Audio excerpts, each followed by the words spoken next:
Indo British advanced pain clinic నొప్పి మాయం surgery దూరం for appointments 9155515563. Hi guys, welcome to I dream. నేను మీ చాణక్య. రీసెంట్గా నాచారంలో జరిగిన ఒక ఇన్సిడెంట్ అందరినీ కూడా కదిలించేసింది. మరి దీప్తి అనే అమ్మాయి వాళ్ళ నాన్న చేసిన అప్పుల కారణంగా తన మీద ఒక కేసు అనేది కూడా ఒక తప్పుడు కేసు అని చెప్పేసి బనాయించారని చెప్పేసి ఆ అమ్మాయి ఒక సూసైడ్ సెల్ఫీ ఒకటి రిలీజ్ చేసి ఆ తర్వాత ఆత్మహత్య అనేది కూడా చేసుకుంది. తల్లిదండ్రులు చేసిన తప్పుల వల్ల పిల్లలు అయితే మరి వాళ్ళు బలవుతున్నారని చెప్పేసి మనం వింటూ ఉంటాం, పాపపుణ్యాలు ఇలాంటి విషయాల్లో. మరి అలాంటి విషయానికి వచ్చేటప్పటికి ప్రజెంట్ ఇప్పుడు దీప్తి కూడా మరి తండ్రి చేసిన అప్పు వల్ల ఆవిడ ప్రాణం అయితే బలి తీసుకున్నారు. మరి అసలు ఎందుకు ఇలా జరుగుతుంది, అలాంటి పరిణామం అమ్మాయికి ఎందుకు వచ్చింది? వీటన్నిటి గురించి మనతో పాటు మాట్లాడడానికి పర్సనాలిటీ డెవలప్మెంట్ ట్రైనర్ మరి రాంపల్లి కిరణ్ కుమార్ గారు ఇప్పుడు మనతో పాటున్నారు. మరి ఆయన అడిగి తెలుసుకుందాం. హాయ్ సార్, నమస్తే. నమస్కారం చాణక్య గారు. సార్, లాస్ట్ టైం మనం చేసిన వీడియోకి మంచి రెస్పాన్స్ అనేది కూడా వచ్చింది. ఏంటంటే ఎలాంటి సందర్భాల్లో ఉన్నప్పుడు మరి వాటి నుంచి బయటికి రావడానికి మరి డిసిషన్స్ ఏవి తీసుకోకూడదు అని అనుకుంటారు. కాకపోతే ఈరోజు కూడా మనం చూసాం, 2 రోజుల క్రితము నాచారంలో జరిగిన ఒక ఇన్సిడెంట్, అదే దీప్తి ఆత్మహత్య. మరి తన ఆత్మహత్యకు గల కారణం అనేది సెల్ఫీ వీడియో ద్వారా కూడా రిలీజ్ చేసింది. అది కూడా అందరినీ కదిలించింది. మరి ఆ అమ్మాయికి అలాంటి పరిస్థితి రావడానికి గల రీజన్ ఏంటంటారు? రీసెంట్గా మనము వీడియో చూసాము, ఆమె సెల్ఫీ వీడియోని కూడా రిలీజ్ చేసింది చాణక్య గారు. అందులో క్లియర్ కట్గా చెప్పింది ఏంటనంటే, ఇక్కడ దీప్తి తను వర్క్ చేస్తుంది తార్నాక దగ్గర ఐఐసిటీలో. అక్కడే వాళ్ళ నాన్న సంగీతరావు కూడా వర్క్ చేసి రిటైర్ అయ్యారు. అయితే జరిగిన విషయం ఏంటంటే, ఈ సంగీతరావు ఎవరైతే ఉన్నారో ఆయనకు ఈ పోలీస్ డీజీపీ ఆఫీస్లో పనిచేసేటువంటి కానిస్టేబుల్ అనిల్ పరిచయం అయ్యారు. అతని వైఫ్కి ఒక ఉద్యోగం ఏదైనా ఉంటే చూడండి, అవుట్సోర్సింగ్ ఉద్యోగము మన ఈ ఐఐసిటీలో అని ఒక కొంచెం అంటే కుదుర్చుకుంటారు కదా బేరం లాంటిది బయట. అలా జరిగిన సంఘటనలు ఏంటంటే ఒక 15 లక్షల రూపాయలు ఇచ్చాడు. ఎవరికి? సంగీతరావుకి ఇచ్చాడు. అలా ఇచ్చినప్పుడు ఏం జరిగిందని అంటే మరి ఉద్యోగం ఇప్పించలేదు సంగీతరావుని అడగంగా ఆయన ఇంకా తప్పించుకు తిరగడం కూడా జరిగిందన్నమాట. వీళ్ళ బిడ్డ ఎవరు? దీప్తి. దీప్తి దగ్గరికి వెళ్ళేసి మీ నాన్నగారు మన దగ్గర నుంచి 15 లక్షల రూపాయలు తీసుకున్నారు, మరి ఏంటి అమౌంట్ సంగతి అని ఈ అనిల్ అడిగారు. అడిగినప్పుడు అక్కడ ఏంటంటే వాళ్ళు కొన్ని రోజుల క్రితమే విడిపోయి అలాగా ఉంటున్నారు. ఎవరు? దీప్తి వాళ్ళ తల్లిగారు ఈ సంగీతరావు దగ్గర నుంచి విడిపోయి. మా నాన్నగారితో నేను ఉండలేను, నాకు ఆ సంబంధం కూడా ఏం లేదు కాబట్టి ఆ 15 లక్షల గురించి కూడా నాకు తెలియదు అని కూడా చెప్పింది. లేదు, నువ్వు ఇవ్వాల్సిందే అని తర్వాత నాచారం పిఎస్లో వాళ్ళు కేసు కూడా ఫైల్ చేశారు. ఎవరు? అనిల్. ఎందుకు? ఆల్రెడీ కానిస్టేబులే కాబట్టి. దాని గురించి అన్ని విషయాలు తెలుసు కాబట్టి కేసు ఫైల్ చేశారు. అప్పుడు దీప్తికి ఏం జరిగింది అని అంటే, ఇక నాకు ఈ ఐఐసిటీలో ఒక మంచి లైఫ్ తను ఊహించుకున్నది అక్కడ.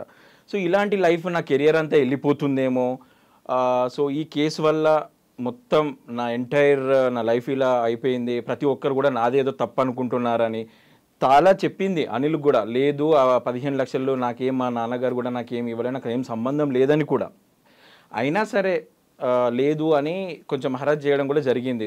బయట వాళ్ళ ఈ అప్పుల గోలైంది, మా నాన్న తీసుకున్న దానికి నేనెందుకు అలా తను ఇక లేని డిప్రెషన్లో కూడా వెళ్ళిపోయింది. వాళ్ళు ఏమనుకుంటారు, వీళ్ళు ఏమనుకుంటారు, సొసైటీ ఏమనుకుంటుంది. తను సెల్ఫీ వీడియోలో కూడా అదే మెన్షన్ చేసింది చాణక్య గారు. అంటే నా తప్పు లేదు, నా తప్పు లేకున్నా సరే వీళ్ళందరూ ఇలా ఎందుకు నా గురించి ఇంత బ్యాడ్గా అనుకుంటున్నారు, డబ్బులు నేను తీసుకోలేదు, అది తీసుకుంది మా నాన్నగారు, ఆయన ఇప్పిస్తాడు, దానికి సంబంధం లేదని ఎంత చెప్పే ప్రయత్నం చేసినా కానీ జరగలేదు. ఒక సెల్ఫీ వీడియో తీసుకొని సూసైడ్ కూడా చేసుకుంది తను. మరి సూసైడ్ చేసుకున్న తర్వాత తర్వాత ఆధారాలు పోలీసులు సేకరించిన తర్వాత వాళ్ళ మదర్ కూడా మళ్ళీ రిటర్న్ కేసు ఫైల్ చేసింది. ఎందుకు? మరి మా కూతురు ఇలా చనిపోయింది మీ హరాస్ వల్లనే అని. దాని ద్వారా ఇప్పుడు అనిల్ వాళ్ళ భార్య అనిత మీద కూడా కేసు ఫైల్ చేశారు. ఇప్పుడు అది మన దర్యాప్తులో కూడా ఉంది. అంటే వాళ్ళ నాన్నగారు చేసిన తప్పు వల్ల తను బలి అయ్యిందండి ఇక్కడ సూసైడ్లో. ఇందాక మనం మీరు చెప్పేటప్పుడు కూడా ఒక మాట అన్నారు, ఏంటంటే ఐఐసిటీలో ఏంటంటే ఒక మంచి భవిష్యత్తు ఉంటుంది, ఇంకా లైఫ్ అంతా బాగుంటుంది అని అనుకున్న దీప్తి ఇలాగ ఒక కేసు పడగానే తన లైఫ్ ఏమైపోతుంది, తర్వాత ఫ్యూచర్ ఉంటుందా లేదా అనే ఒక భయాన్ని కల్పించి దాని నుంచి తట్టుకోలేక ఆ హెరాస్మెంట్ వల్ల ఆత్మహత్య అనేది కూడా చేసుకున్నారు. ఇప్పుడు దీప్తి గారి విషయంలో అది తట్టుకోలేక ఆవిడ ఆత్మహత్య చేసుకున్నారు. కాకపోతే ఇలాంటిది ఒక ఎగ్జాంపుల్ అనేది మనం తీసుకున్నామంటే అంటే ఎవరి లైఫ్లోనా కానీ ఇలా జరిగాయంటే వాటి నుంచి బయటపడడానికి సో వాళ్ళు ఏం చేస్తే బాగుంటుంది, మోరల్గా ఎంత స్ట్రాంగ్ ఉంటే బాగుంటుందో మీరు ఒకసారి చెప్తారా?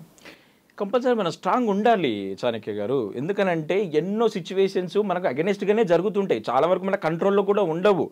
ఇక్కడ జరిగిన సంఘటన ఏంటి, వాళ్ళ నాన్నగారు డబ్బులు తీసుకున్నారు, అది ఆమె కంట్రోల్లో లేదు. అంటే అది వాళ్ళ నాన్న ఇష్టం ప్రకారం నేను ఏదో ఇప్పించగలను జాబ్ అనేది తీసుకున్నాడు. అంటే మా నాన్న చేసిన తప్పుకు నేనెందుకు బలి తీసుకోవాలి, మా నాన్న చేసిన తప్పుకు నేనెందుకు కావాలి అనేది ఒక్క చిన్న ఆలోచన ఆమె మైండ్లో మెదిలి ఉంటే ఈరోజు ఆమె సూసైడ్ చేసుకునేది కాదు. అంటే సో మన జీవితంలో కూడా చాణక్య గారు ఎన్నో ప్రాబ్లమ్స్ ఫేస్ అవుతుంటాయి. మనం చేసే ప్రతి పని కూడా ఎందుకు సక్సెస్ అవ్వాలి, మనం అనుకోగానే ఎందుకు సక్సెస్ అవ్వాలి, అవ్వదు. చాలా ఫెయిల్యూర్స్ వస్తుంటాయి, చాలా స్ట్రగుల్స్ వస్తుంటాయి. మన ప్రమేయం లేకుండా కూడా ఎన్నో సంఘటనలు జరగడం వల్ల కూడా మన మీద నెట్టే సంఘటనలు చాలా ఉంటాయి. ఎన్నో సంఘటనలు కూడా మనం చూస్తూ ఉంటాం. మరి అలాంటివి కూడా మనం మైండ్కి ఎక్కించుకొని మన దానివల్ల స్ట్రెస్ యాంగ్జైటీకి లోన్ అయిపోయి ఇవన్నీ వేస్ట్. ఇక్కడ ఒకటి అండి చాణక్య గారు, as a being a personality development ట్రైనర్గా నేను చెప్పేది ఏంటంటే, ఒక్కసారి మనం ప్రశాంతంగా మంచి మనసుతో ఉన్నప్పుడు ప్రాబ్లమ్స్ ఏం రావు. సో ఎప్పుడైతే ప్రాబ్లమ్స్ ఫేస్ చేస్తుంటామో, ఎప్పుడైతే ఇతరుల వల్ల మనం ఏదో ఇబ్బందికర అయినప్పుడు కానీ, మనం అనుకున్న సంఘటనలు జరగనప్పుడు కానీ ఇక్కడ ఏమవుతుందనంటే మన మనస్సులో ఆ సంఘటన అనేది పేరుకుపోతుంది. సో దానివల్ల ఏమవుతుందంటే థింకింగ్ కాస్త ఓవర్ థింకింగ్ అయిపోతుంటుంది. ఆలోచిస్తూ ఉంటాం, మనం దాని గురించి ఆలోచించి ఎట్లా అవుతుందనంటే ఒక 50 కిలోల రైస్ బ్యాగ్ మన నెత్తి మీద పెట్టినప్పుడు ఎంతైతే బరువు ఉంటుందో, ఆల్ ఆఫ్ సడన్ నెత్తి మీద ఒక 50 కిలోల రైస్ బ్యాగ్ పెట్టినప్పుడు ఏ విధంగా ఉంటుంది, అసలు మొయ్యలేనంత బరువు అనిపిస్తుంది ఒకటేసారి. సో అట్లా మన యొక్క ఆలోచన తాలూకు మన బ్రెయిన్లో మెదిలినప్పుడు అంటే మన ఇంటర్నల్ కమ్యూనికేషన్ ఏదైతే ఉంటుందో అది కరెక్ట్గా ఉన్నంత వరకు మనం లైఫ్ సాఫీగానే జరిగిపోతుంటుంది. ఎప్పుడైతే ఈ ప్రాబ్లమ్స్ ఫేస్ చేస్తున్నప్పుడు ఏమవుతుందంటే అది మనతో మనం కమ్యూనికేట్ చేసుకుంటూ ఉంటాం. అరే నాకే ప్రాబ్లమ్స్ ఉన్నాయి, అరే నేనే ఇట్లా అవుతుంది, అబ్బా అసలు నేను అనుకుంటూనే అవుతలేవు, అరే వీళ్ళ వల్ల ఏదో ప్రాబ్లం అవుతుంది, వాళ్ళ వల్ల ఏదో అవుతుంది, ఇలా అది కాస్త ఏమవుతుందనంటే అబ్బా నేను ఇది తట్టుకోలేకపోతున్నా, ఈ ప్రాబ్లమ్స్ నా వల్ల అవ్వట్లా, ఇక నేను ఈ లైఫ్ని ఎండ్ చేసుకుంటే బాగుంటుంది అని ఒక పిచ్చి థాట్ వస్తుంటుంది. అది వచ్చినప్పుడు జాగ్రత్త పడాలి మనం. ఎప్పుడైతే ఆ థాట్ వస్తుందో దాన్ని అక్కడికి కట్ డౌన్ చేసేసాలి. దానికి కట్ డౌన్ చేయడానికే కదా మాలాంటి మోటివేషన్ స్పీకర్స్ కావచ్చు, ట్రైనర్స్ కావచ్చు, డిఫరెంట్ ఇప్పుడు సైకాలజిస్టులు కావచ్చు, ఎంతోమంది బయట ఎందుకుంటున్నారు, ఒక మన మనస్సు బాగలేనప్పుడే వాళ్ళ దగ్గరికి వెళ్తున్నాము. సో అది రాకుండా చేసుకుంటేనే ప్రాబ్లం ఉండదు. బట్ అది ఒక్కసారి మన మనసులోకి వచ్చిందా దాన్ని ఆలోచిస్తూ అదే సూసైడ్కి దారి తీస్తుంది చాణక్య గారు. ఓకే, ఇక్కడ మెయిన్గా ఇప్పుడు దీప్తి గారు ఆ నిమిషంలో అంటే తను చెయ్యని తప్పుకి తన మీద ఒక నింద పడినప్పుడు కొంచెం ఓపిక్గా సో ఇంకొంచెం ఆలోచించి ఏదైనా ఫైట్ చేసి నింటే ఈరోజు ఒక ప్రాణం నిలబడిండేది కదా అని చెప్పేసి చాలామంది అనుకుంటూ ఉన్నాము. సో కానీ ఎలాంటి సిచ్యువేషన్స్లో అలా చేసుకోవాల్సి వచ్చిందో, ఎంత సున్నితంగా ఉన్నారు, అలాంటి వాళ్ళు బోల్డ్ ఎంతమంది కూడా ఉంటూ ఉన్నారు. అవును, ఇప్పుడు మీరు అన్నది లాస్ట్లో చాలా మంచి పాయింట్. బోల్డ్ ఎంతమంది ఉంటారు, వాళ్ళ ఫ్రెండ్స్ కావచ్చు, కొలీగ్స్ కావచ్చు, వాళ్ళకు కూడా జరిగిన సంఘటనలు చెప్తే ఎంతో కొంతమంది అర్థం చేసుకునే వాళ్ళు కూడా ఉంటారు.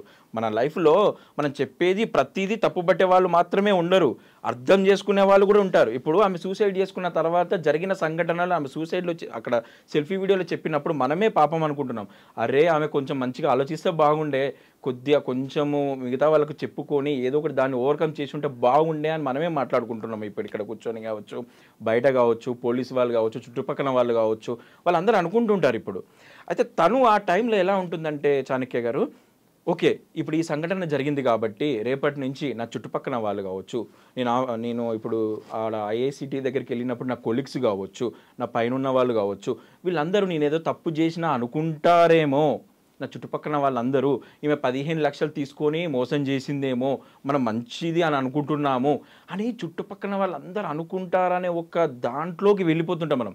ఇప్పుడు ఇక్కడ చాణక్య గారు ఈ విద్యార్థులు వాళ్ళు కూడా సూసైడ్ చేసుకోవడానికి one of the main reason ఏంటంటే, వాళ్ళు సూసైడ్ జస్ట్ ఊరికనే వాళ్ళు ఏదో చదువులను అందులోనే ఫెయిల్ అయినంత మాత్రాన సూసైడ్ చేసుకోరు. వాళ్ళు అక్కడ ఫెయిల్ అయినప్పుడు మన చుట్టుపక్కల వ్యక్తులు ఏమనుకుంటారో, నా రిలేటివ్స్ వాళ్ళు ఏమనుకుంటారో, వాళ్ళు ఈ వ్యక్తి ఏందిరా వీడు మంచి ఏదో అనుకున్నాము, వీడికి ఇందులో ఫెయిల్ అయ్యిందేంద్రా అందులో ఫెయిల్ అయ్యిందేంద్రా అని వీళ్ళు ఏమనుకుంటారో అనే ఆలోచనతో సూసైడ్ చేసుకున్న వాళ్ళే సగానికి ఎక్కువ మంది ఉంటారు. ఓకే, ఆ టైంలో కొంతమందికి ఏమో అనుకుంటే ఆన్ ది స్పాట్ చేసుకునే వాళ్ళు ఉంటారు, దట్స్ ఫైన్. మిగతా వాళ్ళు ఏమనుకుంటారు, పక్కన వాళ్ళు ఏమనుకుంటారు అనే సంఘటన వల్ల చనిపోయే వాళ్ళే చాలా ఎక్కువ మంది ఉంటారు. సో ఈమె కూడా వీళ్ళు అనుకుంటారు ఎందుకు, ఎవరైనా అనుకుంటారు, కానీ నువ్వు దాని గురించి నువ్వు ఫైట్ చేసేది ఉండే. ఇప్పుడు మీరు అడిగిన క్వశ్చన్కి ఏంటంటే, ఇప్పుడు దీప్తి లాంటి సంఘటన ఇంకొకటి జరుగుండవచ్చు తర్వాత ఫ్యూచర్లో. ఇప్పుడు మన వీడియో చూసి అయినా కొంతమంది మారితే మనకు అది చాలు. మనం చేసే ఒక చిన్న ప్రయత్నం ద్వారా, ఈ వీడియో ద్వారా కూడా నేను చెప్పదలుచుకున్నాను ఏంటంటే, ఇలాంటి సంఘటనలు ప్రతి ఒక్కరికి కూడా జరుగుతాయి. అన్కంట్రోలబుల్ సిచ్యువేషన్స్ జరుగుతాయి, ఫాదర్ వల్ల, మదర్ వల్ల కావచ్చు, లేకపోతే నీ చుట్టుపక్కల ఉన్న సంఘటనలు కావచ్చు, నువ్వు మనం చేసే వర్క్ దగ్గర మిగతా వాళ్ళ వల్ల కూడా మనం ఎన్నో ప్రాబ్లమ్స్ కూడా ఫేస్ చేస్తుంటాం. ఒక్కొక్కసారి దొంగతనం నేపం జరగవచ్చు, ఎన్నో జరగవచ్చు. వీటన్నిటికీ మనం ఫైట్ చేసి సాధించుకుంటే సరిపోయా. లేకపోతే టుడే సొసైటీలో హ్యాపీగా కోట్లకు ఎగ్గొట్టిన వ్యక్తులు హ్యాపీగా దేశం దాటి వెళ్ళిపోయి హ్యాపీగా ప్రశాంతంగా ఉంటున్నారు. లంగతనాలు, దొంగతనాలు, దోపిడీలు అన్నీ చేసి మామూలుగా జైల్స్కి వెళ్ళి బయటకు వచ్చి వాళ్ళ లైఫ్ ఏదో వాళ్ళు లీడ్ చేస్తున్నారు. 1-2 మంచి పనులు చేసేసినారంటే వాళ్ళ లైఫ్ ఏదో వాళ్ళు హ్యాపీగా గడిపేసుకుంటున్నారు.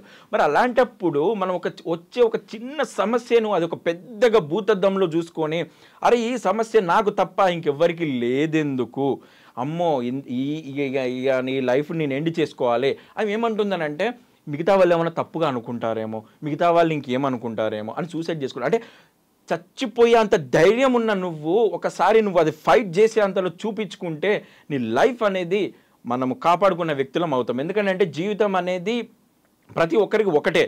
ఎంతోమంది ఫ్యూచర్ ఉంటుంది సారీ నెక్స్ట్ జన్మ ఉంటుంది అంటారు. నెక్స్ట్ జన్మ ఉండేదెంతో లేనిదెంతో ఎవరికీ తెలియదు. అసలు మనము అంతకంటే ముందు ఏ జన్మలు ఉన్నామో కూడా తెలియదు. ఇప్పుడు యాజ్ ఆఫ్ నో మనం బతుకుతున్న జీవితమే ఈ జీవితం.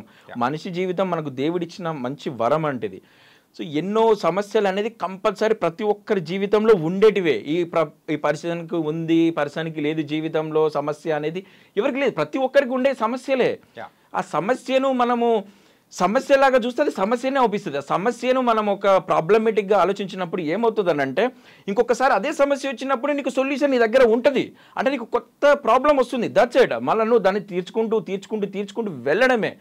కానీ ఆ టైంలో పిచ్చి డెసిషన్ తీసుకోవడం వల్ల, లేనిపోని సమస్యల వల్ల ఈ సూసైడ్ థాట్స్ రావడము, ఈ యాంగ్జైటీ అనేది, ఈ డిప్రెషన్స్ అనేది డిఫరెంట్కి వెళ్ళిపోతుంది చాణక్య గారు. Nice sir. మొత్తానికైతే ప్రతి ఒక్కరి లైఫ్లో కూడా ఒక అన్కంట్రోలబుల్ సిచ్యువేషన్స్ అనేది కూడా వస్తూ ఉంటాయి. ఆ టైంలో మాత్రం మనం కొంచెం స్ట్రాంగ్గా ఉండి మనకు వచ్చే థాట్స్ని కూడా మనం క్లియర్గా పెట్టుకొని, మెయిన్గా సూసైడల్ థాట్స్ వచ్చినప్పుడు దాని నుంచి బయటపడడానికి మనం షేర్ కానీ వేరే వాళ్ళతో మనం షేర్ చేసుకుంటే, ఆ ప్రాబ్లం అనేది షేర్ చేసుకుంటే మనం కూడా బయటపడే అవకాశాలు ఉంటాయని చాలా చక్కగా వివరించారు. So thank you so much sir. Thank you అండి.